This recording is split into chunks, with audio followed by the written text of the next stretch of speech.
എടാ പിന്നെ ഞാൻ ആ ജസ്റ്റ് ബോയ് എന്ന് പാടിയാലോ? കേക്കട്ടെ, പാടി. Just a boy, just a boy, just a boy.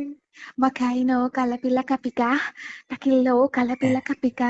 എന്തിനാണ് നല്ലോണം ഉണ്ടാക്കി വെച്ചേക്ക്, എന്തിനാ എടുത്തിട്ട് വീണ്ടും ചൂടാക്കി കരിക്കണത്? അതെ, ഞാനിപ്പോ പാടിക്കൊണ്ടിരുന്നപ്പോ തന്നെ ഫ്രണ്ടിൽ അപ്പുറത്തെ റൂമിലെ ആ ആന്റി വന്ന് നോക്കിയതും ചെയ്തു. ആരാ പാടുന്നെന്ന് വിചാരിച്ചിട്ട്. അതങ്ങനെയല്ല, അത് ആരാ അവിടെ നിന്ന് കരയണേന്ന് അറിയാനായിട്ട് ഒന്ന് നോക്കിയതാണ്.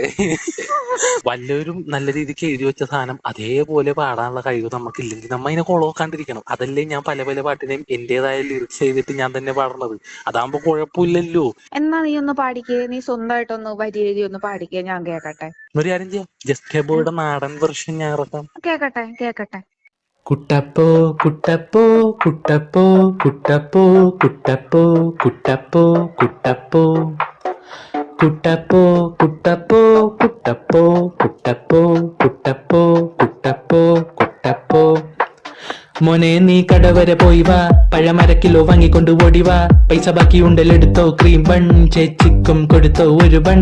കുറെ നാളായിട്ട് കുഞ്ഞു കുരുവാ, മുഖം നിറയെ എന്റെ കളറും മങ്ങിപ്പോയി. വെളിച്ചെണ്ണക്ക് വില കൂടി കൂടി പോയി, കറി വെക്കാൻ പണിയാവും. കുട്ടപ്പോ വാങ്ങിച്ചോ കടയിൽ നിന്ന് ഞാലിപ്പൂവൻ, അത് കിട്ടിയിട്ട് വേണം പുട്ടിൽ ഞെരടാനായി, പുട്ടിലിടുവാനായി ചിരവി തേങ്ങ. ഞാലിപ്പൂവനും കൊണ്ട് വേഗം വാടാ വാ കുട്ടപ്പാ, വേഗം ഓടിച്ചാടി ഇങ്ങ് വാടാ നീ.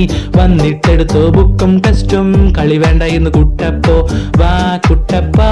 വേഗം കളി മതിയാക്കി വേഗം വന്നോ, ബുക്കെടുത്തോ പഠിക്കാൻ വേണ്ടി. അടി വാങ്ങല്ലട കുട്ടപ്പാ. നമുക്ക് പലരുടെയും കൂടെ പാടി തോപ്പിക്കാൻ പറ്റൂലായിരിക്കും, പക്ഷെ നമുക്ക് വരി എഴുതിയവരെയൊക്കെ തോപ്പിക്കാൻ പറ്റും. അടിപൊളിയായിട്ടുണ്ട്. കുട്ടപ്പോയ് കുട്ടപ്പോയ് കുട്ടപ്പോയ്.